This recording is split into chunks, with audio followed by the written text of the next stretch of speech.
शांतिपुर गांव एक सुंदर लेकिन साधारण सा गांव था। चारों ओर खेत और पेड़ थे, जहां पक्षी चहचहाते थे और हवा में ताजी मिट्टी की खुशबू घुली रहती थी। यहाँ रहता था एक बारहमासी खुशमिजाज लड़का अर्जुन। वह 12 साल का था। उसके काले बाल और गहरे नीले आंसू उसके चेहरे पर एक अनोखा संयम और समझदारी दिखाते थे। अर्जुन के माता पिता एक किसान दंपति थे। वे दिन रात मेहनत करते, खेतों में अपने फसल की देखभाल करते और घर चलाते। लेकिन वे हमेशा चिंतित रहते थे, क्योंकि खेती से ठीक ठाक कमाई नहीं हो पाती थी। एक दिन गांव में एक बौद्ध भिक्षु आए। वे शांतिपुर के चौपाल में लोगों को गौतम बुद्ध की शिक्षाओं के बारे में बता रहे थे। अर्जुन भी वहां गया। भिक्षु ने कहा, संसार में शांति और सुख वही पाएगा जो क्रोध और घृणा को छोड़ देगा। करुणा और दया सबसे बड़ी शक्ति है। अर्जुन की आंखें चमक उठीं। उसे लगा कि यह सच है। उसने मन में ठाना वह भी बुद्ध के रास्ते पर चलेगा। अगले दिन स्कूल जाते समय अर्जुन ने देखा कि सड़क किनारे एक बूढ़ी औरत बड़ी मुश्किल से पानी का भारी घड़ा लेकर चल रही थी। उसकी पीठ झुकी हुई थी, पैर थके हुए थे।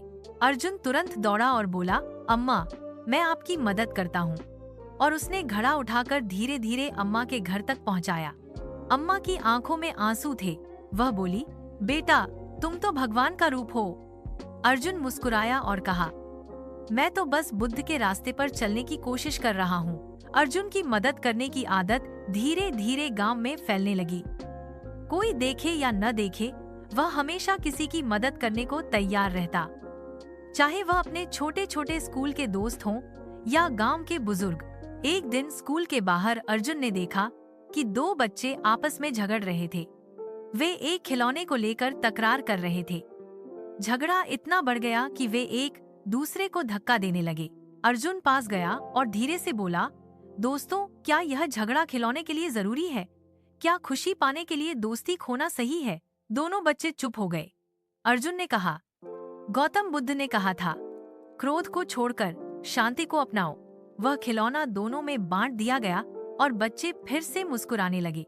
अर्जुन स्कूल में भी बुद्ध की शिक्षाओं को अपने व्यवहार में उतारने लगा। वह झूठ नहीं बोलता था, न दूसरों की बुराई करता था। एक बार उसकी सहपाठी रोहित ने उसे परीक्षा में सवालों के जवाब बताने के लिए कहा।